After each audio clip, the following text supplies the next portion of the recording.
बुध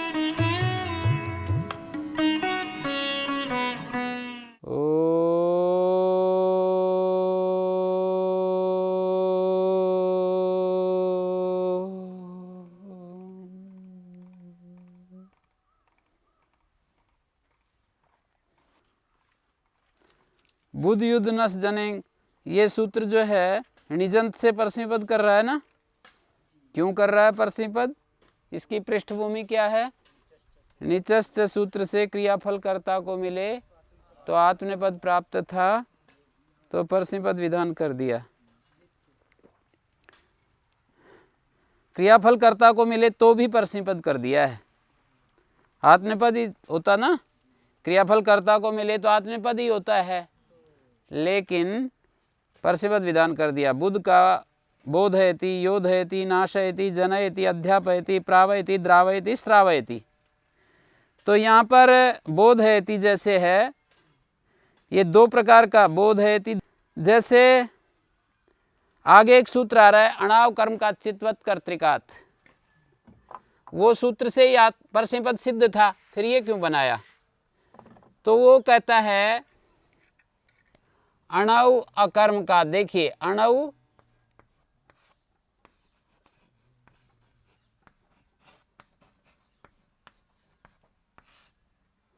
चित्तवत कर्तृकात,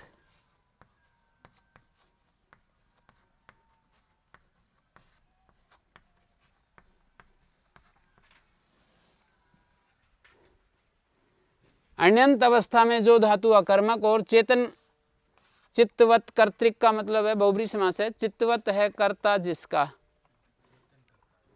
चेतन कर्ता, चित्तवत का अर्थ चेतन है यहाँ, तो चित्तवान कर्ता है जिसका। विग्रह क्या होगा चित्तवत कर्तृकात का? इसका विग्रह होगा चित्तवान कर्ता यस्य।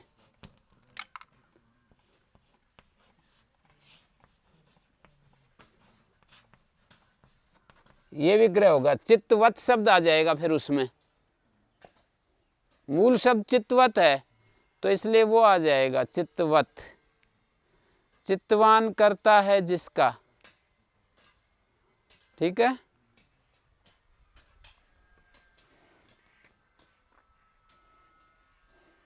ये चित्तवान से चित्तवत कैसे हो गया? इसको ना ऐसे बताओ कि जब हम विग्रह करेंगे तो चित्तवान करता है सालौकिक विग्रह करेंगे, चित्तवत सु कर्ता सु, ये कै कहां से आया? हाँ रिकार पढ़ा है ना नद्रितश्च में, नदी और रिकार, नदी तो संज्ञा है और री माने रिकारांत से कप हो जाता है। तो मैं कहना ये चाह रहा हूं अन्यंत अवस्था में जो धातु अकर्मक और चेतन कर्ता वाली हो तो उससे परस्मैपद होता है। क्रियाफल कर्ता को ना मिले दूसरे को मिले तब तो परस्मैपद था ही, क्रियाफल कर्ता को मिले तो भी। निचश्च क्या करता है? निचश्च कहता है क्रियाफल कर्ता को मिले तो ण्यंत धातु से आत्मनेपद होता है, अन्य को मिले तो। पर ये प्रकरण में जो सूत्र बना दिए क्रियाफल कर्ता को मिले तो भी परस्मैपद करने के लिए, तो अणाव कर्म का चित्तवत कर्तृकात से सिद्ध ही था। ये धातुएं हैं ना, जैसे बुध, युद्ध, नाश और जन, चार धातुएं। इन चार धातुओं में तो अणाव कर्म का चित्तवत कर्तृकात से जब चेतन करता था ना तब तो आत्मनेपद सिद्ध ही था। अचेतन करता हो तो भी परस्मैपद करना चाहते हैं तो कई, पर इनमें से चार धातु में प्राप्त था अणाव कर्म का चित्तवत कर्तृकात। बुध में, युद्ध में, नाश में और जन में। ऐसे तो 8 हैं, 8 में से चार धातुओं में अणाव कर्म का चित्तवत कर्तृकात। कौन कौन सी वो चार हैं? बुध, युद्ध, नश और जन। हाँ अण्यंत अवस्था में नहीं, चेतन कर्ता के बारे में कह रहे हैं। अकर्मक तो हैं ही। जैसे आगे उदाहरण दिए इन्होंने, देखिए बोधयति पद्मम, इसकी प्रथम कक्षा क्या होगी? पद्म शब्द कौन से लिंग में होता है?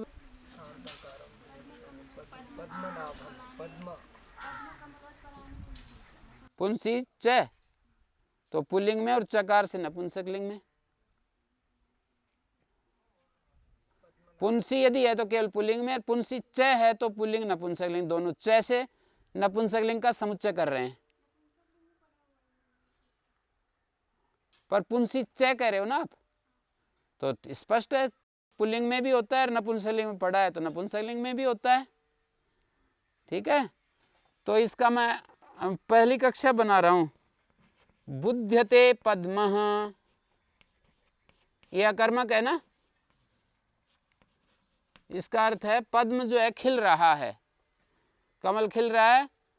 अब यहाँ पर अण्यंत अवस्था का अकर्मक है, इसको जो है पद्म को अचेतन कर्ता मान रहे हैं। ये चेतन अचेतन वो दार्शनिक दृष्टि से नहीं कह रहे कि वृक्षों में भी जीव है, ये केवल जो हिलने डुलने वाली चीजों को चेतन कह करके और बात कह रहे हैं। तो देखो यहाँ पर जो है बुद्धते पद्मः, अब यहाँ पर बोधयति पद्मम, इसका कर्ता कौन बनाओगे? सूर्य। बोधयति पद्मम सूर्य, ईश्वरा, जो भी बनाओ कोई बात नहीं। तो यहाँ पर जो है इस ये प्रयोजक कर्ता हो गया ना, इस लकार वाच्य कर्ता, ती के द्वारा जिस कर्ता को कहा जा रहा है प्रयोजक कर्ता सूर्य है। और गतिबुद्धि सूत्र से यहाँ पद्म की कर्म संज्ञा हो गई है, गतिबुद्धि प्रत्यवसानार्थ, शब्द कर्म अकर्मक। तो यहाँ पर यह अकर्मक है ना, अकर्मक का दूसरे वाक्य में कर्म संज्ञा हो जाती है, अकर्मक धातु हो तो। इसी तरह योधयंती काष्ठानी, यहाँ पर काष्ठ जो है उसके लिए है। और दूसरा उदाहरण देखिए, पहले मैं इन्हीं को ले रहा हूं, चार धातुओं को। बोधयति पद्मम, ये काष्ठ शब्द कठपुतली के लिए आ रहा है। युध्यंते काष्ठानी, काष्ठ मानी कठपुतली जो है वो लड़ रही हैं। ठीक है, वो जो कठपुतली होती है ना, रस्सी बांध करके खींचते हैं तो आपस में युद्ध कर रही हैं। हाँ, तो इसको हमने फिर प्रेरित किया, नीचलाए। योधयंती काष्ठानी कश्चित कलाकारः, ये प्रथमा का बहुवचन है, और यहाँ जो काष्ठानी है ये द्वितीय बहुवचन है, कलाकारः। ठीक हो गया। तो यहाँ परस्वी पद हो गया है बुद्ध युद्ध सूत्र से। और नस धातु का उदाहरण भी इसी तरह से, जैसे नश्यति दुखम, दुख नष्ट होता है, और इसको नाशयति दुखम औषधम, या मानस दुख है तो ज्ञानम, नाशयति दुखम ज्ञानम।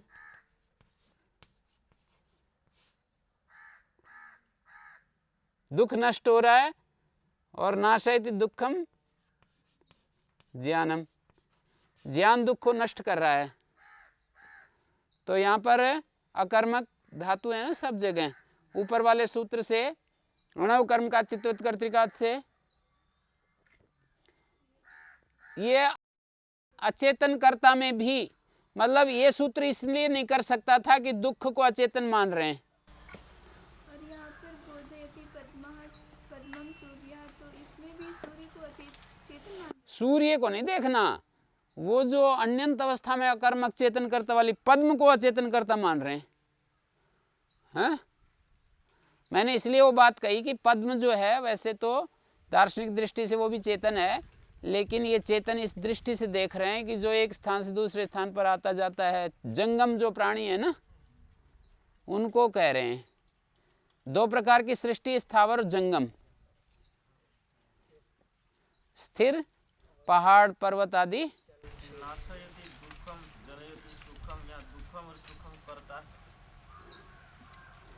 ना कर्म कर लेंगे। हाँ, तो अकर्मक दिखा दी ना, नश्यति दुखम, दुख नष्ट होता है, होता है। हाँ, तो यहां करता है, यहां कर्म है ना। इस उदाहरण में तो ये कर्म ही है। नश्यति दुखम, इधर देखो मैंने 2 वाक्य लिखे हैं, पहले वाक्य में कर्ता है, दूसरे वाक्य में कर्म है।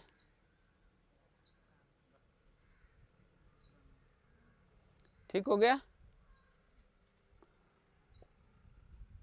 इसको ऐसे समझो कि नश्यति दुखम का अर्थ होता है, यही तो देखेंगे अकर्मक, मतलब यहाँ चेतन अचेतन करता, यही तो देखेंगे पहले वाक्य में, इसमें नहीं देखेंगे, इसमें देखेंगे, मतलब इस वाक्य में देखेंगे। और जो होता है वो निजंत में कर्ता है में बदल जाता है ना। दुख नष्ट होता है, ज्ञान दुख को नष्ट करता है, ये वाक्यार्थ बनेगा। हैं? अध्यार क्या है, उसका अर्थ ही करता है। नाशयति शब्द का ही अर्थ है कि नाश करता है। नीच जब आ जाएगा ना तो इसका अर्थ हो जाएगा नाश करता है, और जब नीच नहीं आएगा तो अर्थ होगा नाश होता है। वहां पर भी ऐसे ही है, पद्म खिलता है और पद्म को खिलाता है। बोधयति पद्मम कर्म बन रहा है, पद्म को खिलाता है। खिलाना का मतलब विकसित करता है, पुष्पित करता है सूर्य। उसमें भी वैसे काष्ठ लड़ते हैं, और योधयंती काष्ठानी लड़ाते हैं, कलाकार लड़ाता है। ठीक है। और आगे देखिए, जनयति सुखम, यहाँ पर सुख पैदा होता है, और जनयति सुखम सुख पैदा करता है। चारों उदाहरण ऐसे ही। एक बार स्वार्थी का नीचे ज्ञानम सुखम जनयति, और ज्ञानम दुखम नाशयति, ज्ञानम सुखम जनयति। और यदि जनयति के साथ जोड़ो तो जनयति दुखम अज्ञानम है, अज्ञानम दुखम जनयति। अब ये एक अगली बात कह रहे हैं काशिकाकार कि यत्र चलनार्था, जो चलनार्थक धातुएं हैं, तेषाम निगरण चलनार्थेभ्य से, अगला सूत्र है उससे परस्मैपद सिद्ध था। यदा न चलनार्था, उसके लिए सूत्र बनाया है। इसका जन धातु जायते सुखम बोलेंगे ना, सुख पैदा होता है, हैं? पैदा होता है, पैदा होता है बोलेंगे तो अकर्मक, पैदा करता है बोलेंगे तो सकर्मक। तो देखिए यहाँ पर जो चलनार्थक धातु है, निगरण चलनार्थेभ्य से सिद्ध था, जब ये चलनार्थक नहीं होंगे ना तब इस सूत्र में हो जाएगा। प्रू है, निगरण चलनार्थेभ्य से ये कहता है, णी की अनुवृत्ति है, कर्तृ क्रियाफल कर्ता को मिले तो आत्मनिपद अपने आप होता है, लेकिन क्रियाफल कर्ता को मिले तो भी आत्मनिपद का अपवाद परस्मैपद कर रहे हैं। क्रियाफल कर्ता को मिले तो आत्मनिपद सिद्ध था किस सूत्र से? निचश्च, निजंत से। निगरण कहते हैं भोजनार्थक और चलन कहते हैं कंपन। निगरणार्थेभ्यश्च चलनार्थेभ्यश्च धातुभ्यः ण्यन्तेभ्यः परस्मैपदम भवति। जो निगरण अर्थ वाली, निगलने अर्थ में आती है ना, निगलना, भोजन करना। हाँ जी, अव्यवहार भोजन होता है ना, तो इनमें परस्मैपद हो जाता है। जैसे निगारयति भोजनम, आशयति भोजनम, भोजयति रोटिकाम। इनका प्रथम वाक्य क्या होता है? गृह निगरण तुदादिगण की धातु है, तो निगरति ग्रासम, निगिलति अच्छी विभाषा विकल्प से लत होता है, निगिरति निगिलति, 2 रूप बनते हैं। निगरति क्या? ग्रासम, ग्रास को निगलता है। अब इसमें कोई दूसरा प्रेरणा करता है कि निगलो, तो निगारयति वैद्यः औषधम, औषधम निगरित निगिरति। पहले वाक्य में तो अर्थ होगा निगलता है, नीचे आ जाएगा तो वैद्य औषध निगलवाता है, तो निगारयति में परस्मैपद हो गया, एक ही रहेगा, परस्मैपद ही रहेगा। आशयति औषधम, भोजयति रोटिकाम। माता बालकम रोटिकाम भोजयति, माता जो है बालक को रोटी रोटी खिलाती है। पहला वाक्य क्या होगा? बालकः रोटिकां भुंक्ते। पहला वाक्य बालकः रोटिकां भुंक्ते माता बालकं रोटिकां भोजयति। दो कर्म हो गए। यहाँ जो अकर्मक धातु है वहां तो एक कर्म रहेगा, पर पहले ही जो सकर्मक है, पहले ही सकर्मक है और इस कैटेगरी में आ जाती है, जैसे भोजनार्थक हो, शब्द कर्म वाली हो, गत्यर्थक हो, बुद्ध्यर्थक हो, गति बुद्धि प्रत्यवसानार्थक शब्द कर्म वाली, तो 4 प्रकार की धातुएं होंगी तो फिर द्विकर्मक बन जाएंगी। जैसे देवदत्ता ग्रामम गच्छति, यज्ञदत्ता देवदत्तम ग्रामम गमयति, तो 2 कर्म हो गए ना, देवदत्तम और ग्रामम। तो इस तरह से देखना है ये। तो रोटिकाम भुंक्ते बालका और रोटिकाम बालकम भोजयति, यहाँ कर्म संज्ञा हो गई बालक की गति बुद्धि सूत्र से। ठीक हो गया। निगारयति, आशयति, भोजयति हैं। चलनार्थक धातुओं में जैसे चलयति, चोपयति, कंपयति।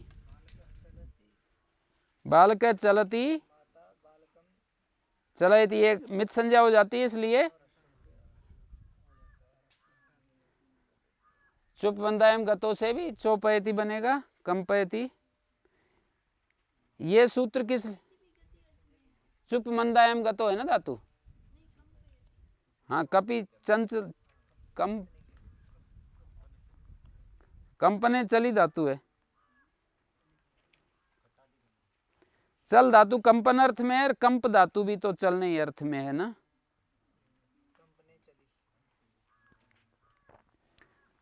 चल और कंपन तो एक ही चीज है ना। यहां पर एक बात लिखी है नीचे, अयमपि योगा सकर्मकार्थ अचित्वत कर्तृकार्थश्च। ये सूत्र भी सकर्मक के लिए है, क्योंकि पहले ही 2 धातु, अगला सूत्र जो है ना 88 नंबर, ये तो तब कार्य करता है जब धातु पहले अकर्मक हो अण्यंत अवस्था में और चेतन कर्ता वाली हो। उससे उल्टा कर दो इसको कि चेतन कर्ता वाली में कहा था, अचेतन कर्ता वाली में भी चाहते हैं, और अकर्मक के में कहा था अण्यंत अवस्था में अकर्मक हो, तो अण्यंत अवस्था में कोई धातु इनमें से सकर्मक होगी ना। जैसे ये कह रहे हैं रोटिकाम बालका भुंक्ते, तो सकर्मक है। अश्नाति, आशयति में अश भोजने धातु है, तो अस्नाति रोटिकाम बालकः सकर्मक है। और निगरिति रोटिकाम यद औषधम रोगी औषधम निगरति, तो सकर्मक है। तो सकर्मक के लिए बना दिया और अचेतन कर्ता के लिए भी बना दिया। अचेतन कर्ता के उदाहरण कौन से बनेंगे? ये तो सारे मैंने जो उदाहरण दिए चेतन के दिए हैं। अचेतन कर्ता के उदाहरण जैसे चल और कंप धातु 2 अकर्मक धातु है ना, तो उनमें अचेतन कर्ता बन जाएगा। बाकी तो शेष तो चेतन कर्ता ही बनेंगे। ये निगरणार्थक धातु तो निगलना तो कोई चेतन का ही धर्म है ना। बाकी चलनार्थक धातु में अचेतन कर्ता भी मिल सकता है। जैसे शाखा कंपते, वायु शाखाम कंपयति, अचेतन कर्ता हो गया ना, है जी। हाँ, व्यजनम चलती, व्यजनम चलयति, व्यजनम चलयति। हाँ, विद्युत चालयति कई बार ऐसे प्रयोग बोल देते हैं। कंपनी मित संजय का वैसे नहीं करते हैं। चलयति शुद्ध है। तो ये बात समझ में आ गई आपको। और निगरण चलना अर्थ व्यस्त में अध धातु का प्रतिषेध करना चाहिए। परस्मी पद पाता था उसमें, तो वार्तिककार ने कहा कि अध धातु का प्रतिषेध करना चाहिए, अर्थात अति देवदत्ता और आदयते देवदत्तेन बनेगा। यहाँ कर्म संज्ञा का भी प्रतिषेध होता है जी। अध धातु में अभ्यवहार मान करके, प्रत्यवसान मानकर गति बुद्धि प्रत्यवसानार्थ सूत्र से कर्म संज्ञा पाती थी। देखो वाक्य ऐसा है, इसके अंदर 2 बात हैं। ये वार्तिक है ना, अधे प्रतिषेधा, अध धातु को प्रतिषेध करो। किस चीज का? परस्मी पद का। भोजनार्थक मानकर पाता था और उधर एक वार्तिक है अधिखाद्यो प्रतिषेध वक्तव्य, ऐसा एक वार्तिक है। गति बुद्धि प्रत्यवसानार्थ सूत्र पर निकाल कर देख सकते हो।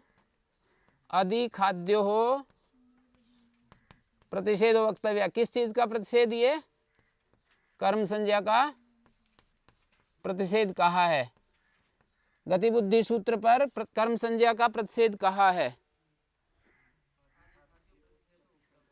आदि खाद्यो है, निच का आदि रूप बनाया, आदि खाद्यो प्रतिषेध वक्तव्य। तो यहाँ पर कर्म संज्ञा का प्रतिषेध है।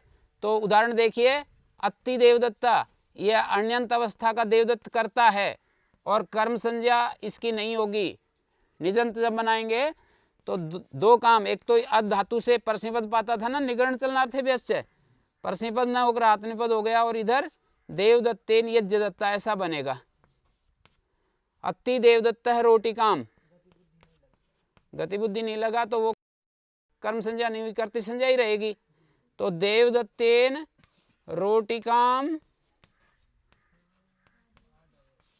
आदयते, आदयते यज्ञ दत्ता है, यहाँ कर्ता रख देते हैं, यज्ञ दत्ता आदयते देवदत्तेन, ऐसा बनेगा। यहाँ देवदत्तम पाता था, यदि ये वार्तिक नहीं होता ना तो देवदत्तम पाता था। अभी इस पर आ जाओ।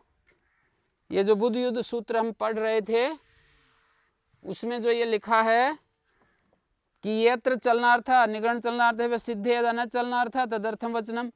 प्रू धातु का अर्थ है प्राप्नोति, प्रू का अर्थ गति भी होता है और प्राप्त करता है।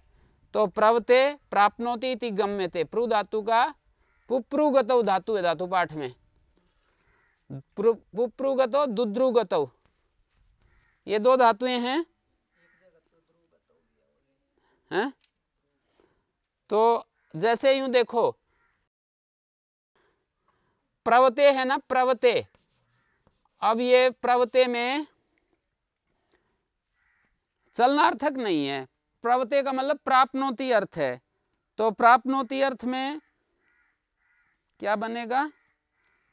इस सूत्र से बुद्ध युद्धनस जनेंग, प्रू से आत्मनेपद ना होकर परस्मैपद हो गया, प्रावयति बन गया इसका, प्रावयति मतलब ये प्राप्नोति अर्थ है ना, अगला सूत्र लग नहीं सकता था इसमें। चलन अर्थ होता तब तो लग जाएगा, पर ये चलन अर्थ नहीं है। प्राप्नोति, प्रावयति का मतलब प्राप्त कराता है। प्रावयति शब्द का अर्थ होगा, प्रावयति का अर्थ पूछें तो प्रापयति होगा। प्रवते मानी देवदत्तः प्रवते किम किमपि प्राप्नोति, गति करता है नहीं। देवदत्ता प्रवते का मतलब देवदत्ता प्रवते प्राप्नोति, यज्ञ दत्ता देवदत्तेन प्रावयति, देवदत्ता प्रवते बोला मैंने, देवदत्ता प्रवते। अब इसको हमने बनाया दूसरा रूप, तो यज्ञ दत्ता देवदत्तेन प्रावयति, ठीक हो गया। यज्ञदत्त देवदत्तेन, यज्ञदत्ता देवदत्तेन प्रावयति, प्रापयति। देवदत्ता प्राप्नोति शब्द का क्या अर्थ है? प्राप्त करता है। यज्ञदत्त देवदत्त से प्राप्त करवाता है। कर्म लाना चाहिए, जैसे देवदत्ता प्राप्नोति पुस्तकम, देवदत्ता पुस्तकम प्रवते प्राप्नोति, या पुरस्कारम प्रवते प्राप्नोति, यज्ञदत्ता देवदत्तेन पुरस्कारम प्रावयति। यज्ञदत्त देवदत्त से पुरस्कार प्राप्त कराता है।